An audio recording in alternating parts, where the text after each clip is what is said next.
à vous tous. Je vois les affiches et ça nous va fort. Nous sommes ici parce que les Congolais sont des êtres humains. Je me rappelle encore quand on faisait encore des études humanitaires. Il y avait un auteur, Peter Abraham, qui avait écrit un ouvrage que le sang des Noirs. Et rouge est le sang des Congolais.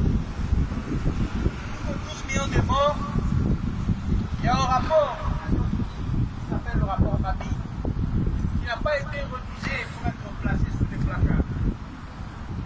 On a reconnu faire d'autres génocides. 6 millions de morts, ça s'appelle la Shoah.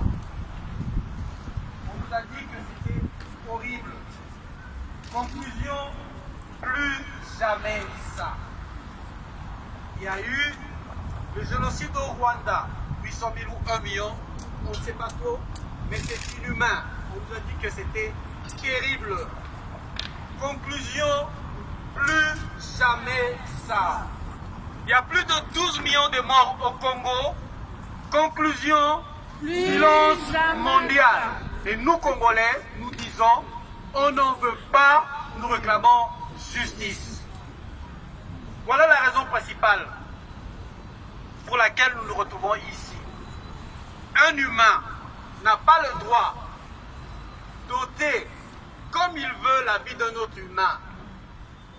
Les Congolais n'ont pas l'art de s'entretuer. Les Africains n'ont pas le droit de s'entretuer.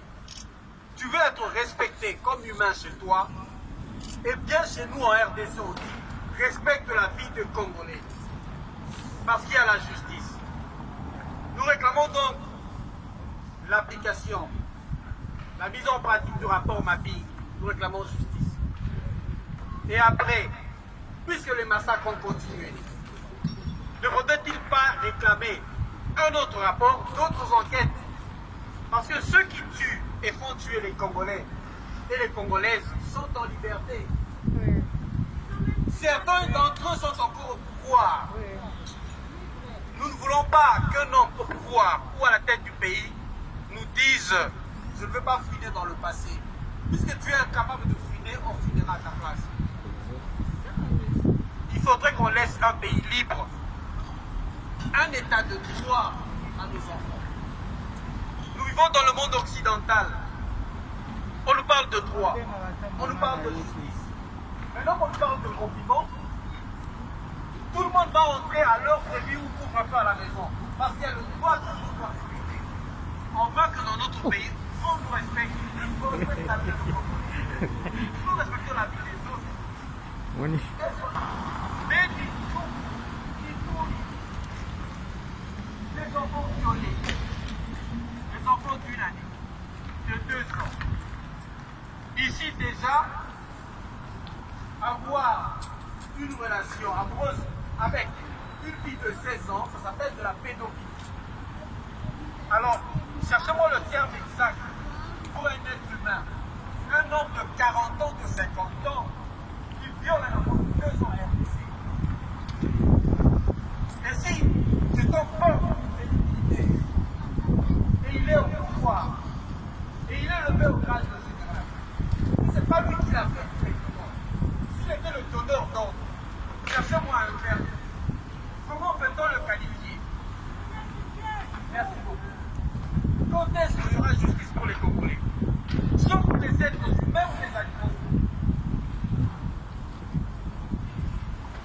Ça durera encore combien de temps où on doit chaque fois faire des marches? Le sit-in, d'être là à l'extérieur, sous le froid, juste pour réclamer justice. Donc il y a une justice pour le reste du monde et les Congolais n'ont pas droit à la justice. Je ne serai pas trop long. Je veux seulement répondre à un monsieur qui s'appelle Yaouga. Il nous a donné une leçon de naturalisation par les armes, naturalisation par la force. Et là, je m'adresse à toute la communauté internationale et surtout à nos frères et sœurs belges qui sont ici.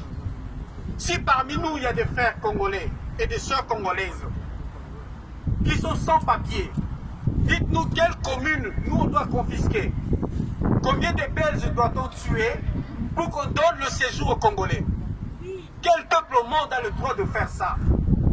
Et dans un pays qui ne t'appartient pas. Je voudrais dire à M. Rouberois et à M. Nyarugabo, puisqu'il nous a dit que nous n'avons que deux choix. Soit accepter de vivre avec eux comme des frères, alors qu'ils ont un passé criminel. Il a été à la tête de RCD Goma avec son frère Rouberois. Ils ont tué des millions de Congolais, pas des milliers, des millions. Ils ont fait violer nos enfants d'une année que le docteur Mukwege doit soigner. Il a même dit, docteur Mukwege, qu'il n'est pas fier qu'un être humain soit appelé réparateur de femmes. Est-ce qu'il y a-t-il un être humain réparateur des créatures divines? Nous n'acceptons pas. S'il dit qu'il peut continuer à nous tuer, si nous n'avons pas d'autre choix, on mourra comme des idiots. Oui, je veux dire à Roubaix ou à Nyarugabo. Voici les Congolais qui veulent mourir comme des idiots. Mais non, nous ne mourrons pas comme des idiots. Nous défendons notre droit. Nous mourrons comme des héros pour qu'il y ait l'état de droit, pour qu'il y ait justice. S'il n'est pas celui qui mourra comme un idiot. J'ai dit et je vous remercie.